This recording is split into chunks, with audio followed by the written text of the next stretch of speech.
기도드립니다. 아멘. 오늘은 새로운 가족 공동체라는 제목으로 하나님 말씀 전하도록 하겠습니다. 오헨리의 작품 중에 크리스마스의 선물이라는 유명한 단편 소설이 있습니다. 우리가 한 번쯤은 다 들어본 이야기인데, 크리스마스를 맞아 아내는 남편에게 멋진 시계줄을 선물하고 싶었고, 남편은 아내의 아름답고 긴 머리에 어울리는 빛을 선물하고 싶었습니다.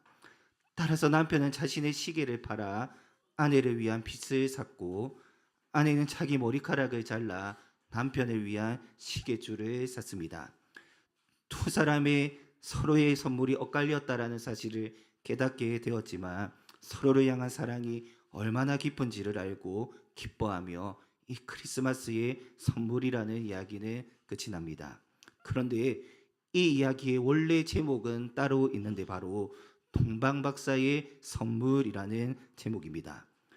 부부가 서로를 향한 사랑의 마음을 담아 준비한 이 선물이 서로 헛갈리기는 했지만, 이것이 바로 동방박사가 온 세상의 구원자이신 예수님의 탄생을 기뻐하며 드린 선물만큼 값지다라는 그러한 뜻입니다. 사실 선물 그 자체가 이 부부에게 값진 것은 아닙니다. 서로가 서로에게 최고의 선물이요, 가장 값진 선물이라고 할 수가 있는데, 이것이 바로 하나님께서 위대한 사랑의 끈으로 맺어주신 가족이라는 개념이며, 이 가족이라는 개념을 오늘 성탄절을 통해 함께 묵상해 볼 수 있었으면 합니다. 오늘 우리가 읽었던 말씀은 예수님께서 십자가에서 하신 말씀, 이것을 예수님께서 십자가 위에서 하신 7번의 말씀이다라고 해서 가상 7원이라고 부르는데, 그 중에 5번째에 해당하는 내용입니다. 오늘 본문을 다시 한번 보시며 예수께서 자기의 어머니와 사랑하시는 제자가 곁에 서 있는 것을 보시고 자기 어머니께 말씀하시되 여자여 보소서 아들이니이다 하시고, 또 그 제자에게 이르시되 보라 내 어머니라 하신대 그때부터 그 제자가 자기 집에 모시니라. 저는 개인적으로 이 예수님의 말씀은 고난주간에 살펴야 하는 말씀이기도 하지만, 예수님께서 이 땅에 오신 성탄절, 왜 예수님께서 이 땅에 오셨는지를 정확하게 보여주는 지점이다라고 확신합니다. 왜냐하면 예수님의 십자가만큼 예수님께서 이 땅에 왜 오셨는지를 가장 정확하게 보여주는 것은 없기 때문입니다.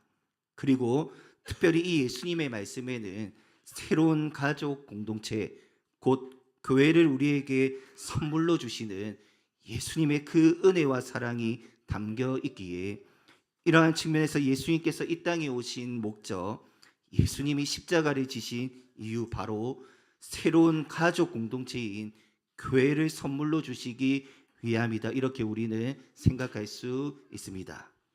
십자가에 달리신 예수님은 그 자리에 있던 육신의 어머니 마리아와 예수님이 사랑하시는 제자, 곧 사도 요한을 가리키는데, 예수님께서 이 말씀을 통해 마리아와 제자 요한을 한 가족으로, 새로운 가족 공동체로 연결시켜 주시는 것을 우리는 볼 수 있습니다.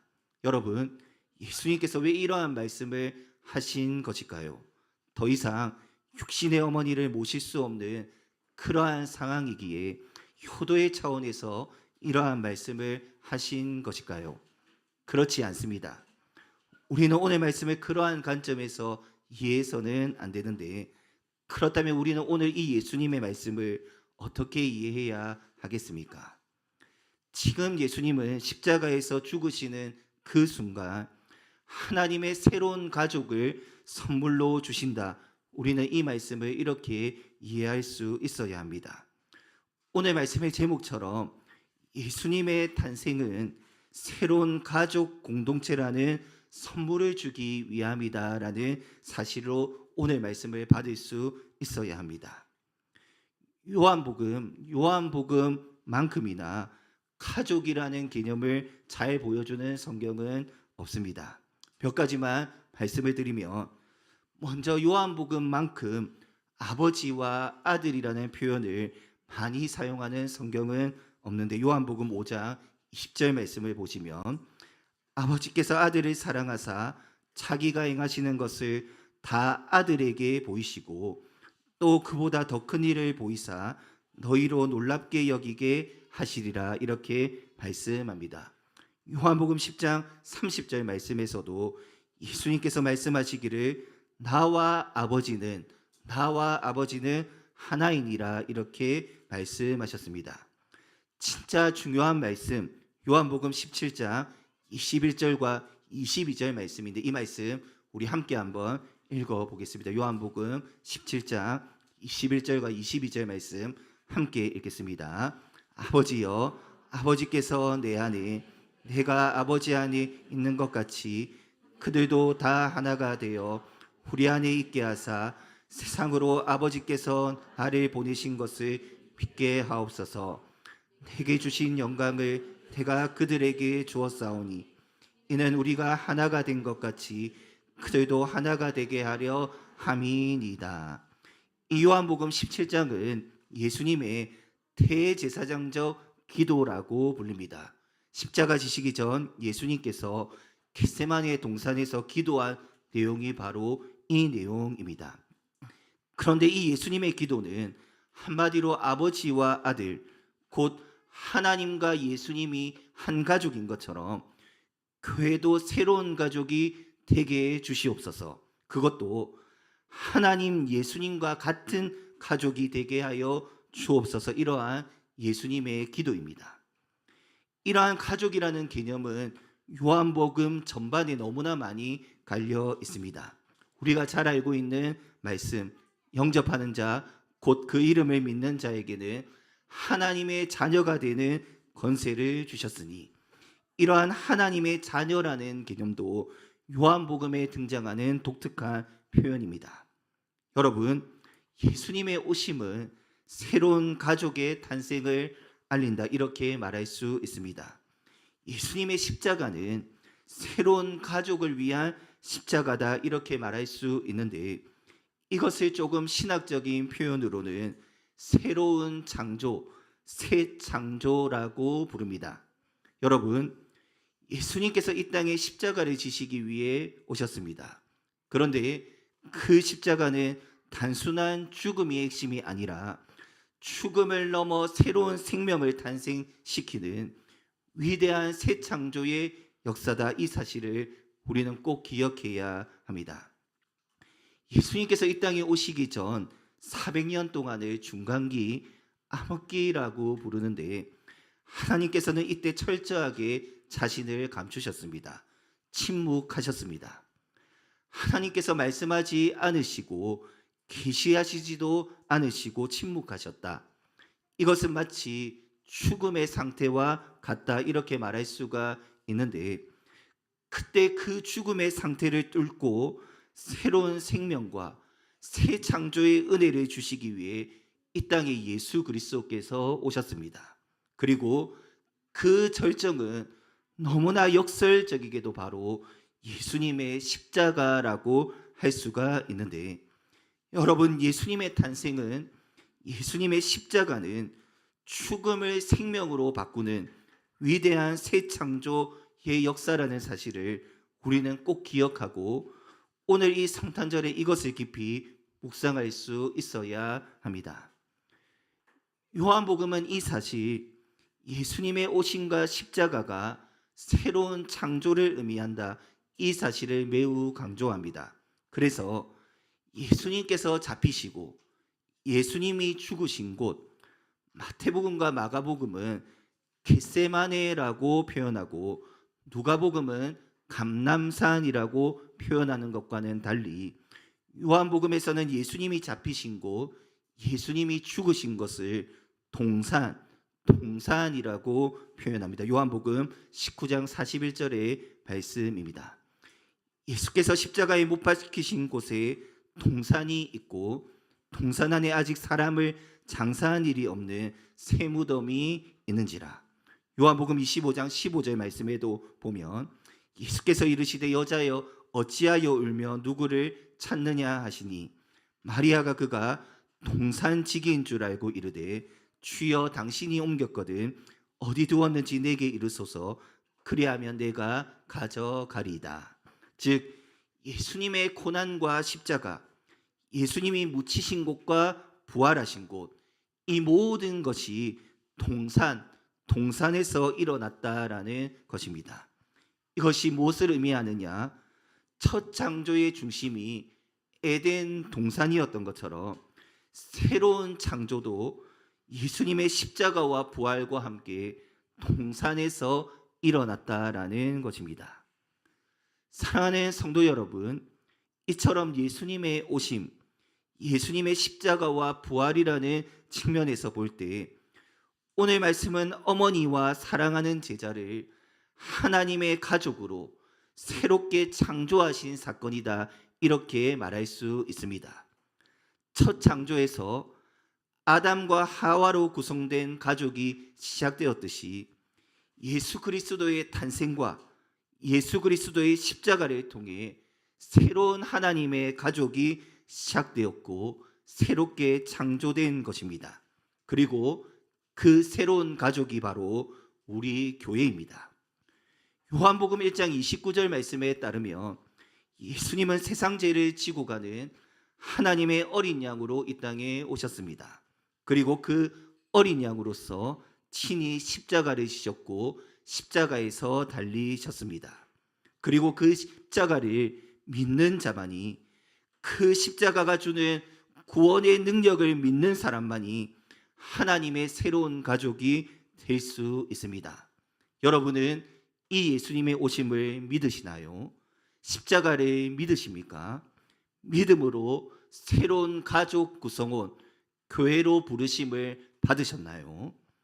예수님의 탄생은 하나님의 새로운 가족을 위한 기초이며 예수님의 십자가는 하나님의 새로운 가족을 위한 완성입니다. 그리고 오직 예수님의 오심을 기뻐하며 십자가가 주는 구원의 은혜와 한량없는 사랑, 그 사랑의 깊이와 너비를 아는 사람만이 하나님의 새로운 가족이 될 수 있습니다. 교회로 부르심을 받을 수 있는 것입니다. 기독교의 정신, 예수님의 가르침을 한마디로 요약한다면 황금률이다, 이렇게 표현할 수 있는데, 황금률 들어보셨습니까? 이 황금률에 대해 예수님은 두 번이나 성경에서 말씀을 하고 계신데, 바로 무엇이든지 남에게 대접을 받고자 하는 대로 너희도 남을 대접하라 라는 주님의 가르침입니다. 그리고 성경은 이 황금률을 또 다르게 표현하는데, 헬라어 전치사로는 메타요, 접두어로는 순이라고 할 수가 있는데, 우리말로 번역하면 함께 또는 서로 이렇게 번역할 수 있습니다. 함께 지어져 가라, 함께 세워가라, 서로 격려하며 서로 위로하고 서로 사랑하라, 이러한 모든 표현 속에 주님께서 말씀하시는 황금률이 포함되어 있습니다. 핵심은 남에게 대접을 받는다 여기에 있지 않고 남을 대접한다 여기에 핵심이 있습니다. 한 번 더 말씀해 드립니다. 남에게 대접을 받는다의 핵심이 있는 것이 아니라 남을 먼저 대접한다라는 것에 핵심이 있습니다. 사실 이 황금률은 성경에만 있는 가르침은 아닙니다. 아리스토텔레스도 이야기를 했고 다른 종교, 심지어는 이슬람교, 이방 종교에도 이러한 황금률의 가르침이 존재합니다. 다른 사람이 너에게 하지 않았으면 하는 일을 너도 다른 사람에게 하지 말라. 세상에서는 일반적으로 이러한 부정형의 형태로 이 황금률을 표현합니다. 다른 사람이 너에게 하지 않았으면 하는 일을 너도 다른 사람에게 하지 말라. 심지어 우리 양심과 우리 마음속에서도 이 황금률은 존재하는데, 그래서 아리스토텔레스는 오렌지 하나를 받기 위해서는 먼저 오렌지 하나를 주어라, 이렇게 말하기도 했습니다. 하지만 이 모든 세상적인 황금률과 예수님의 황금률이 근본적인 다른 이유가 있는데, 받는 것에 목적이 있지 않고 주는 것에 목적이 있다라는 것입니다. 황금률의 정신은 먼저 주는 것입니다. 먼저 사랑을 베푸는 데 있습니다. 먼저 이해하고, 때로는 내가 억울해도 먼저 다가가고, 먼저 기도해주고, 먼저 보듬어 주는데 그 정신이 있다라는 사실을 우리는 꼭 기억해야 합니다. 그래야 함께, 그래야 서로, 그래야 새로운 가족 공동체, 곧 교회로 세워질 수 있기 때문입니다. 왜 이렇게 해야 하는 것일까요? 그 이유는 너무나 간단합니다. 남을 먼저 대접하고 섬겨야 하는 이유, 그 이유는 하나님과 나 사이의 관계에서 그 해답을 찾을 수 있는데, 하나님 앞에서 우리 한 사람 한 사람 모두는 철저하게 죄인입니다. 그런데 그러한 죄인을 하나님께서는 예수 그리스도를 통해 먼저 우리를 대접해 주셨습니다. 먼저 우리를 섬겨 주셨는데, 우리는 이것을 구원이라고 부릅니다. 이것이 세상의 황금률과 그리스도께서 가르치셨고 몸소 보여주는 황금률의 차이입니다. 그리고 이것을 위해 우리 그리스도께서 하늘 영광을 버리고 이 땅에 오셨습니다. 그리고 십자가를 지셨습니다. 따라서 예수님께서는 이 땅에 오신 목적을 너무나 분명하게 우리에게 밝히셨는데, 마태복음 20장 28절의 말씀이 그것입니다. 인자가 온 것은 섬김을 받으려 함이 아니라 도리어 섬기려 하고 자기 목숨을 많은 사람의 대속물로 주려 함이니라. 사랑하는 창원 장로교회 성도 여러분, 우리는 예수님의 오심과 그분의 십자가로 인해 새로운 가족 공동체로 부르심을 받았습니다. 우리는 예수님께서 먼저 대접해 주시고 섬겨주신 덕분에 지금 이곳에 주님의 몸된 교회로 부르심을 받은 것입니다. 우리에게 좋은 일이 생기면 서로 진심으로 기뻐해 주고, 슬픈 일이 생기면 자기 일처럼 아파해 주는 사람을 오늘날 만나고 찾기가 쉽지 않습니다. 오히려 좋은 일이 생기면 시기하고, 힘든 일이 생기면 비판하는 것이 우리가 살아가는 삶의 모습입니다. 이러한 세상 속에서 우리 주님은 우리를 새로운 가족으로 불러주셨습니다. 이 가족은 하나님의 가족 공동체, 주님의 몸된 교회입니다. 이 가족의 기초는 다름 아닌 우리 주 예수 그리스도의 오심이며 예수 그리스도의 십자가이기에, 새로운 가족 공동체인 교회는 먼저 서로 사랑하고, 먼저 응원해주고, 먼저 이해해주고 보살펴주며 서로에게 먼저 힘이 되어주는 그러한 공동체가 되어야 합니다. 왜냐하면 우리 주님께서 그렇게 우리를 섬겨주셨기 때문입니다.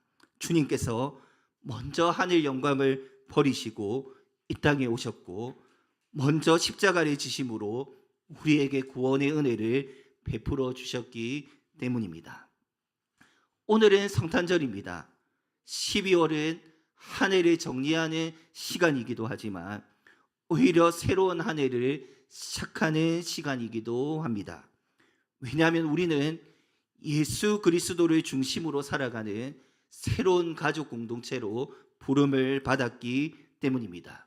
예수님의 탄생, 성탄은 그 시작을 알리는 신호탄과 같습니다. 이제 우리는 새로운 한 해를 또 한 번 잘 감당해야 합니다. 무엇보다 우리에게 허락하신 이 새로운 가족 공동체를 통해 예수 그리스도를 알아가고, 예수님을 닮아가고, 예수님을 예배하며 섬겨야 할 것입니다. 뿐만 아니라 같은 가족 공동체로 부르심을 받은 우리 모두 안에서 서로 격려하며 서로 위로하며 함께 마음을 모아 또 새롭게 주어질 우리의 삶을 함께 서로서로 잘 감당해야 할 것입니다.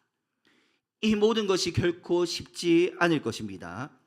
하지만 그리스도께서 이 땅에 오신 목적과 십자가를 잘 기억하시기를 바랍니다. 주님께서 먼저 보여주신 황금률을 가지고 하나님을 잘 대접하고 먼저 서로를 대접함으로 우리 교회가, 우리 공동체가 든든히 세워갈 수 있었으면 합니다. 오늘 주신 말씀을 가지고 먼저 우리를 새로운 가족 공동체로 불러주신 주님께 감사하는 우리 모두가 되었으면 합니다. 그리고 예수님께서 오심으로, 그리스도께서 십자가를 지심으로 우리를 새로운 가족 공동체로 불러주셨으니 서로 사랑하고 서로 희생하며 서로 섬기고 격려함으로 또 주어진 믿음의 여정을 우리 모두 함께 잘 감당할 수 있기를 주님의 이름으로 축원합니다.